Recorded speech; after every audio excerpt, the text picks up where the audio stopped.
these strong performances from Caribbean teams. You know, you as a player for one of these Caribbean national teams, you know, what is it like? What does it mean to you to see all these Caribbean teams, you know, Jamaica, Haiti, Guadeloupe, Martinique, they're all doing very well with chances of advancing to the knockout round? Yeah, of course. You know, it's obviously nice when you see other Caribbean teams competing in the same competition as you. Just shows how far we've all come. You know, but I think ultimately we've just got to focus on us and focus on our target and our main objectives. And you know, that's like I said, that's to not to come here and make up the numbers and just to take part. We're here to win the competition, and that's it. And then another question. You've been with Jamaica now for a while, for several years. You've played in different tournaments, Nations League, previous Gold Cups. Is this the strongest Jamaica squad you've ever been a part of? Do you feel like it's the best one that you've played on?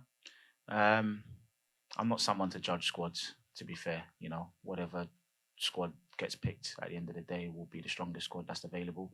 So you know, I just leave that noise to other people to make up their assumptions and you know to say, oh, you know, this is the strongest squad or whatever. You know, there's other players that could have been a part of the squad. They're not here for whatever reason. I don't know. But yeah, the squad's here, and this is the strongest squad we've got available. Thank you. Next question, gentleman here, front row. Robert Williams, IRFM Jamaica. Coach, you mentioned the psychological advantage of top in the group, but are you overly concerned about whether you finish at the top or second? No, no. I also said it really it's not in our hands who we will face because we are Group A. We will finish first our games, and then we don't know how the other groups will end. So we are not in control who we will face because we will finish our games first. But it's always nice to look at the table and see Jamaica topping it. But otherwise, it really is not that much important. If we are number one or two, just to win and to go to the next round and then be ready for whomever we will face that round. Another question, Coach. This would be your first big tournament this side of the world. Describe for us how it has been in terms of organization, logistics, how you find it. Oh. Now it's pretty different. It's pretty different. Both from Euro finals and World Cup finals, the logistics is much better in those competitions than this one. Long distances in driving, 2 training sessions, and stadiums is football stadiums. A long walk, for example, in Chicago, a 4-minute walk into a halftime, 4-minute walk from the halftime makes it only a few minutes you have in the dressing room to deliver whatever changes you want to deliver. So it's big stadiums, but long walks, which is so just these small details is different, and I need to learn and I need to adjust as a coach. But it's kind of when you're not used to this, it feels strange. So when the referee said, "Yeah, no, you have to go for the second half," I was not only halfway through what I was planning to say. So, but we adjust and we take whatever is thrown at us and try to smile through whatever we think is not correct, and we focus on the football thing. But if you're talking about logistics, yeah, it's difference, big difference. Thank you, Coach. We'll take a few questions from our colleagues joining us virtually. Jason Hall, please go ahead with your question.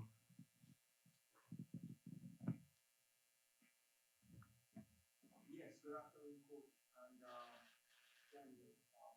First, for Daniel, from the outside looking in, it seems as if the professionalism you score out in the Gold Cup has improved. We're seeing more footage of the trainings and interviews and things of that nature.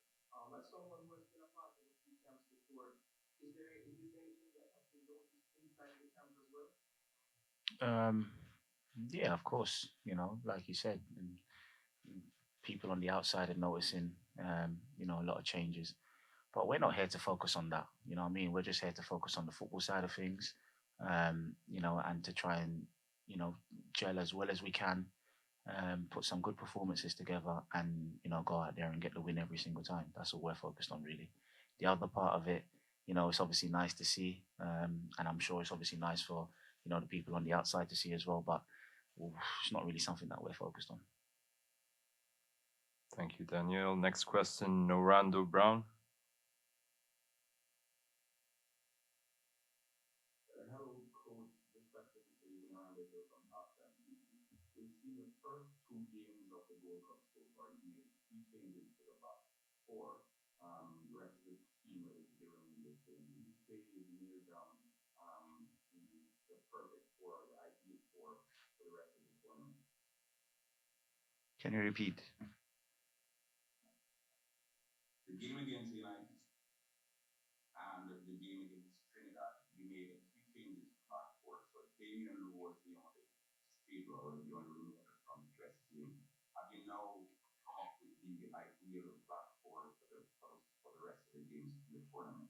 You know you've been with the team a couple of months and you still you have to decide on the perfect 11, but we've seen some stability in the second, third, and the first third of the team. However, there still appears to be some instability in the defensive third. Yeah, we have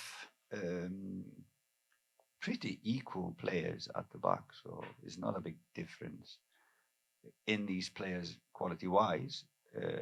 There also have been injuries, so we don't want to overdo and risk injuries for the players, so that's why we have been rotating, and we've been happy with the performance of all the team, not only the defense but all the team. And I think we will just grow in this tournament and become better as we have more games playing together. But there's a lot of reasons why we are changing. It's not only performance; it's thinking ahead as well. So I can't give you any other explanation on changes and why we do changes, but sometimes it's because of injuries, sometimes it's performance, sometimes we're thinking ahead, etc. And sometimes we're giving players a chance to show what they can do. And it's nice to see players coming in, grabbing their chance, and staking a claim and being in the starting 11 next match. Thank you, Coach. Next question, Rashid Parshman.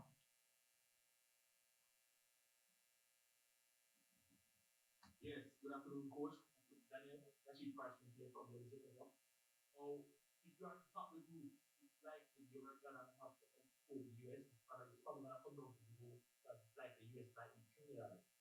Or do you think that you will have to tweak things tactically to get as many goals as you can against them tomorrow, or can you achieve that target in the same way you did for the rest of the games? Sorry, can I ask who's that question for? Sorry, coach. You take Okay. it. You take it. No, the most important thing for us to do tomorrow is to go out there and win the game. Doesn't matter if we finish first, it doesn't matter if we finish second. The most important thing to do is to win the game, and then whatever else happens after that, it will take care of itself, and we'll just look forward to the next one. Thank you. Next question, Emil Smith.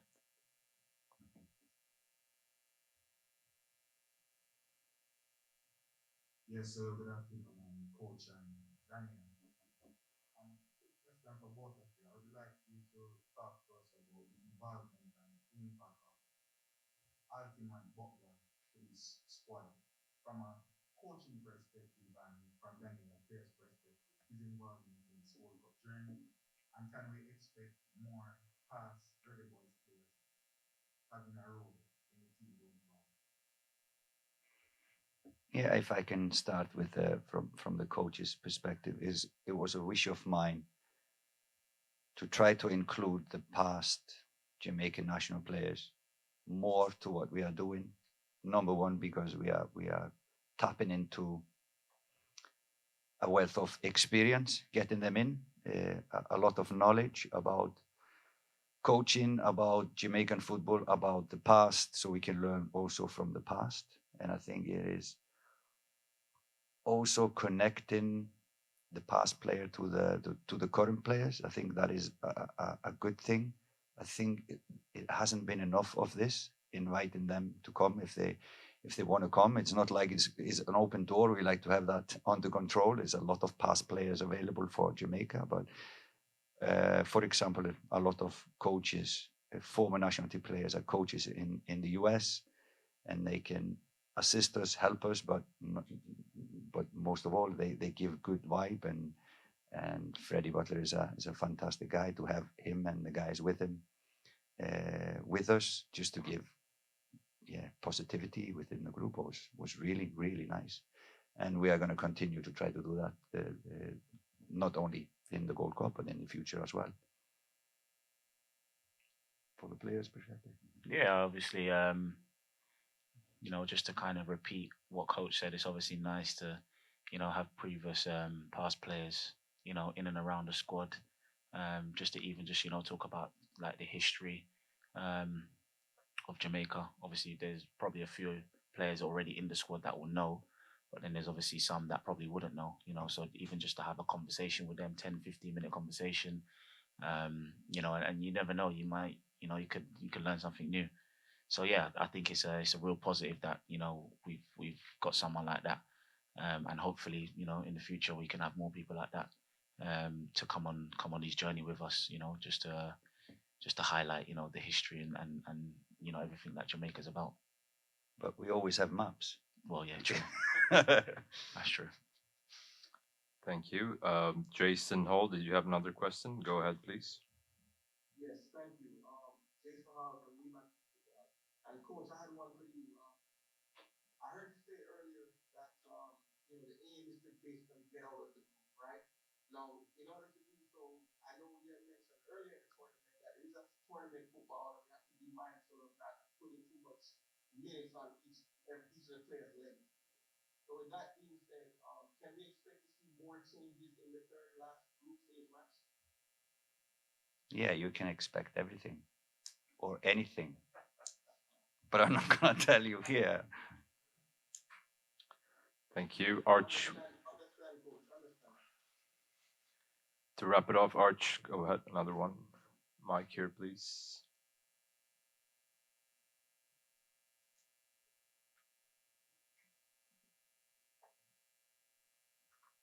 Coach, I wanted to ask you about Damari Gray. His adapting to this Jamaica team. He's come in and he's done incredibly well. Okay, sorry about that. Asking you about Damari Gray, his impact upon joining this Jamaica team. He's done so well so far in this Gold Cup. Is that just a matter of him just being a world-class player and fits in seamlessly into the Jamaica team, or is it, how has it been? How has he adapted so well and so easily to this team? Where does that come from? No, he's a pleasant guy to have around. He's laid back. Maybe DJ knows more about him than I do, but first weeks the games have been really good. So he just kind of clicked into the team, and that is a credit to the other players, that the new guy comes in and he plays well with them. It's not a given thing that a player comes in and plays well, and I hope he will even get better when he gets to know the players on the pitch more than he does now. So for sure, we are happy with him, but maybe DJ can talk more about him as a person.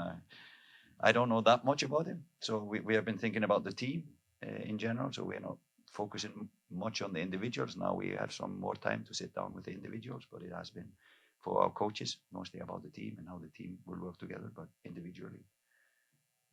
Yeah, it's obviously been a pleasant, for such a good player like Damari to obviously come in and join us. And like with any other player, we bring them in with, open arms. And I think when you've played at such a high level as obviously Damari has, you have the understanding, you have the knowledge, and I can guarantee you there's obviously more to come. Like Coach said, when he plays with the boys and a bit longer, get to understand them a little bit more, and it's obviously about understanding him as well as an individual, and then once all of that comes together, I'm sure you're going to see a lot more of Damari Gray, and and what he's actually all about. Okay, we'll wrap it with that. Thank you, coach. Thank you. All the best for the match tomorrow. Thank you.